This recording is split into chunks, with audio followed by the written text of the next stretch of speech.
दोस्तों नमस्कार। स्वागत है आपका द न्यूज लॉन्चर के इस यूट्यूब मंच पर। दोस्तों, नरेंद्र मोदी जिसे आंधी बताते हैं, क्या वो आंधी नरेंद्र मोदी की सरकार को ही उड़ा कर ले जाने की स्क्रिप्ट लिख रही है? यकीन ना हो तो पहले ये वीडियो आपको दिखाता हूं, जरा ये वीडियो देखिए। और ये जो यहाँ दिखता है ना पवन, ये पवन नहीं, ये आंधी है। देखा आपने? ये पवन जो है वो पवन नहीं, आंधी है। लेकिन ये आंधी नरेंद्र मोदी सरकार की सबसे बड़ी बैसाखी को नरेंद्र मोदी से दूर करने की स्क्रिप्ट लिखती तो नजर नहीं आ रही है।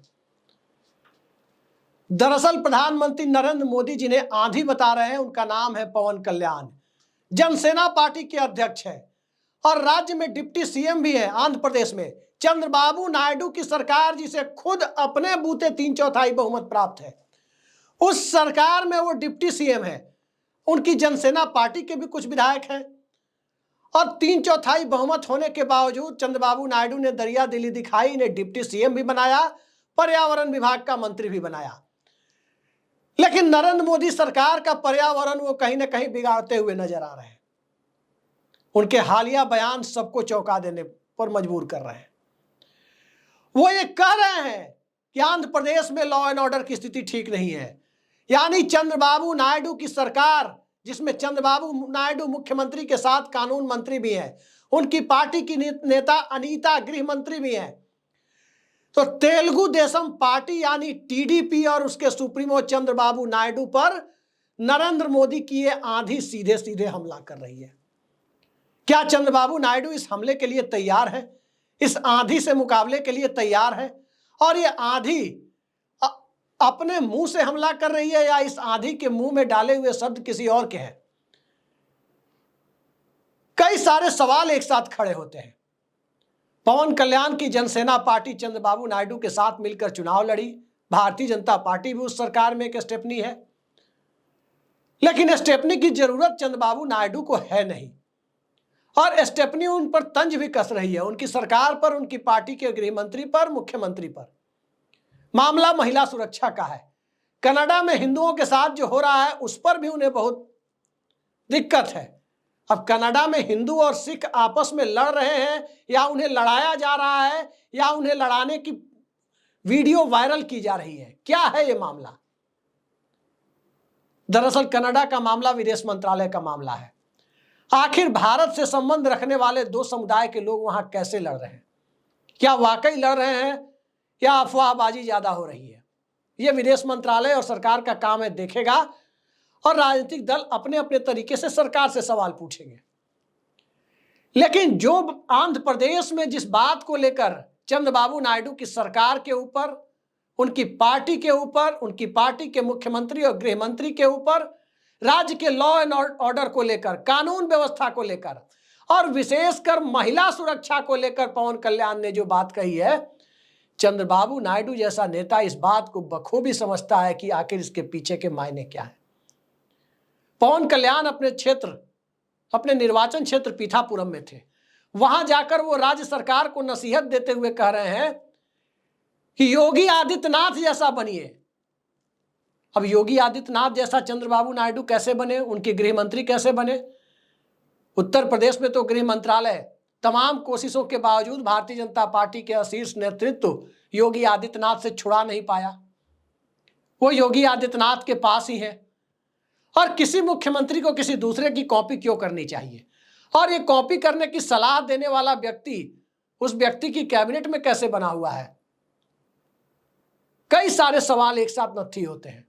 पीठापुरम में जो बात उन्होंने कही कि योगी आदित्यनाथ से सीख लेनी चाहिए लॉ एंड ऑर्डर के लिए, तो क्या वहां भी बुलडोजर चलाए जाएं? क्या वहां भी इनकाउंटर कराए जाएं? और इसके साथ एक चीज और वो जोड़ रहे हैं। वो कह रहे हैं कि यदि राज्य के गृह मंत्री अनीता को संबोधित करते हुए कह रहे हैं कि यदि आपसे नहीं संभल रहा तो मजबूर होकर मुझे संभालना पड़ेगा। जिस पार्टी के पास 3/4 बहुमत हो वो गृह मंत्रालय संभालने के लिए पवन कल्याण को दे देगा क्या? दरअसल भारतीय जनता पार्टी का मौजूदा नेतृत्व और सहयोगी दलों के साथ उनका रवैया कैसा है, इसको लेकर के तमाम तरह के अप्रीहेंशन है, तमाम तरह की चिंताएं सहयोगी दलों को पहले से रहती है। चंद्रबाबू नायडू ने नरेंद्र मोदी को क्या क्या नहीं कहा था, सार्वजनिक तौर पर हम कह भी नहीं सकते जिन शब्दों का उन्होंने प्रयोग किया था, लेकिन राजनीति है, चुनाव लड़ना था, चुनाव जीतना था, परिस्थितियां थी, उसमें वो गठबंधन का हिस्सा बने। उनकी पार्टी के साथ, उनकी पार्टी के सांसदों को कैसे ले जाकर राज्यसभा सांसदों को बीजेपी में शामिल कराया गया था, ये बात भी वो नहीं भूले। नीतीश कुमार की पार्टी के साथ क्या हुआ, वो भी बीजेपी के सहयोगी दल है। चिराग मॉडल किसने खेला, पर्दे के पीछे से किसकी भूमिका थी, वो कौन से लोग थे जो उत्तर प्रदेश में ओम प्रकाश राजभर और संजय निषाद की पार्टी को जितने सिंबल देते हैं, जितनी सीटें देते हैं, उसमें कहते हैं कि इतने कैंडिडेट आपके सिंबल पे नहीं, बाकी हमारे सिंबल पे भी लड़ेंगे।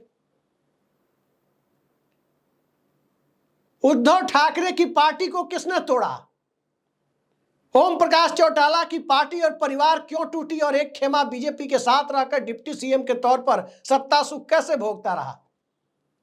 सभी सहयोगी दलों की दरअसल आंखें खुल गई हैं। पवन कल्याण जिन्हें नरेंद्र मोदी जिस दिन आंधी कह रहे थे, उसी दिन यह बात करीब करीब साफ हो गई थी कि आंध्र प्रदेश में भारतीय जनता पार्टी की एक दमदार एंट्री कराने के लिए पवन कल्याण एक मोहरा साबित हो सकते हैं। और दमदार एंट्री होगी तो दिक्कत किसे होगी, स्वाभाविक है चंद्रबाबू नायडू को दिक्कत होगी। तो क्या चंद्रबाबू नायडू भारतीय जनता पार्टी के साथ रहकर आप बैल मुझे मार की कहावत को चरितार्थ करते रहेंगे, या समय रहते भारतीय जनता पार्टी से पिंड छुड़ा लेंगे।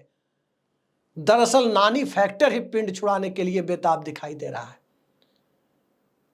सिंधे गुट के सांसद 23 नवंबर के बाद अपनी भूमिका को तय करते हुए दिख सकते हैं, और एक साथ जब 34-35 सांसद भारतीय जनता पार्टी के नेतृत्व वाले एनडीए का दामन छोड़ेंगे तो दिल्ली भी, जी हां, नई दिल्ली भी और लोक कल्याण मार्ग भी, प्रधानमंत्री का पद भी नरेंद्र मोदी का दामन छोड़ सकता है।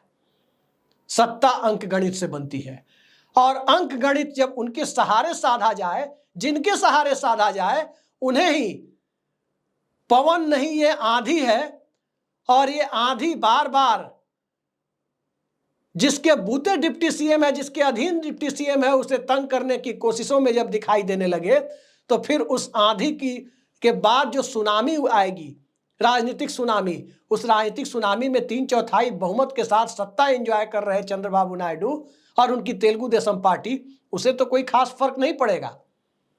दिल्ली की सत्ता जो बैसाखियों के बूते चल रही है, उसे बहुत बड़ा फर्क पड़ सकता है। बड़ा सवाल यह है कि किसी भी मंत्री को मंत्रिमंडल में रहते हुए अपने सरकार के ऊपर अविश्वास करने का नैतिक हक कहां से मिल जाता है। सवाल उठाना लोकतांत्रिक अधिकार है, किसी को भी उठाना चाहिए, लेकिन जब तक वो मंत्री है, मंत्री पद पर रहकर जल में रह के मगर से बैर नहीं किया जा सकता। मंत्री पद पर रहकर अपनी ही सरकार की कानून व्यवस्था पर सवाल उठाना, सार्वजनिक तौर पर सवाल उठाना, लोकतांत्रिक व्यवस्था में एक स्वस्थ परंपरा नहीं मानी जा सकती। जब कैबिनेट की बैठक होती है तो क्या पवन कल्याण राज्य की कानून व्यवस्था पर सवाल उठाते हैं? निश्चित तौर पर उन्हें वहां उठाना चाहिए। और कैबिनेट में यदि उनकी बात नहीं सुनी जा रही, महिला सुरक्षा की उनकी बात को लेकर के उन्हें योगी मॉडल की उनकी बात नहीं मानी जा रही, फिर वो उस सरकार में रहकर कर क्या रहे?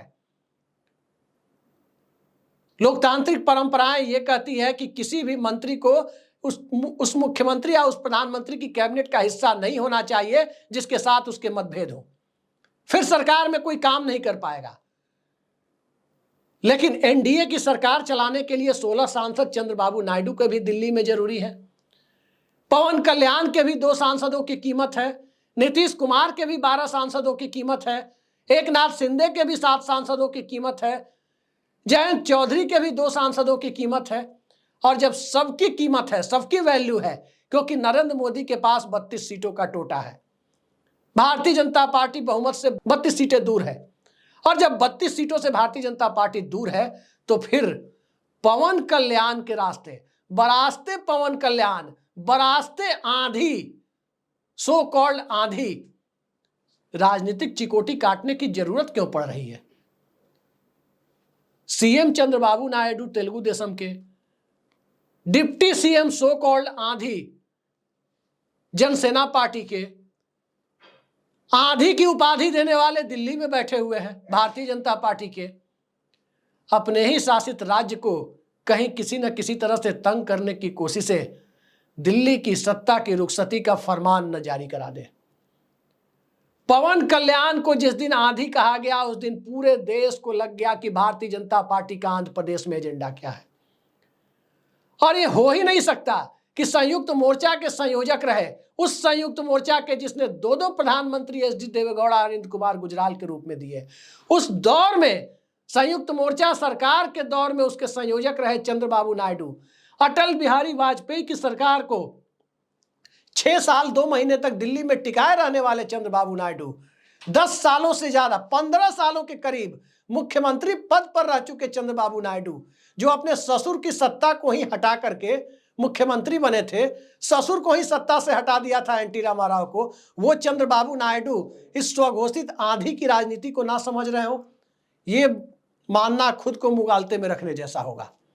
चंद्रबाबू नायडू को सब कुछ दिख रहा है, ठीक उसी तरह दिख रहा है जैसे नीतीश कुमार को भी सब कुछ दिख रहा है, लेकिन चंद्रबाबू नायडू भी उसी तरह की राजनीति करते हैं जिस तरह की नीतीश कुमार करते हैं। फर्क कितना है कि चंद्रबाबू नायडू को अपनी सरकार चलाने के लिए न तो स्वघोषित आंधी के समर्थन की जरूरत है और न ही भारतीय जनता पार्टी की जरूरत है। हाँ, नीतीश कुमार को जरूरत जरूर है, चाहे इधर से जरूरत हो या उधर से जरूरत हो, लालटेन की हो या कमल छाप की हो, किसी न किसी साबुन से नहाने नहीं तो किसी न किसी उजाले के लिए जरूरत दोनों की पड़ती है। और जब चंद्रबाबू नायडू की अपनी जरूरतें नहीं है तो उन्हें राजनीतिक तौर पर चिकोटी काटने वालों को वहां तैयार करने की बहुत भारी कीमत दिल्ली को चुकानी पड़ सकती है। याद रखिए, पवन नहीं ये आंधी है, लेकिन ये आंधी आंध्र प्रदेश में 5 साल तक चलने की गुंजाइश नहीं है। हाँ, वो आंधी यदि दिल्ली पहुंच गई, उस आंधी के बाद जो राजनीतिक सुनामी दिल्ली पहुंची, क्या अमरावती और क्या पटना और क्या मुंबई, गुजरात वापसी की रुखसती का फरमान यहीं से आ सकता है। कहां तो लोग कल्पना कर रहे हैं कि पटना से पहला फरमान आएगा, कहां तो लोग कल्पना कर रहे हैं कि मुंबई से पहला फरमान आएगा, लेकिन पवन कल्याण लोक कल्याण मार्ग से नरेंद्र मोदी की रुखसती का कारण बन जाए तो चंद्रबाबू नायडू इसके लिए जिम्मेदार कम, एनडीए की राजनीति इसके लिए जिम्मेदार ज्यादा होगी। फिलहाल के लिए इतना ही। नमस्कार।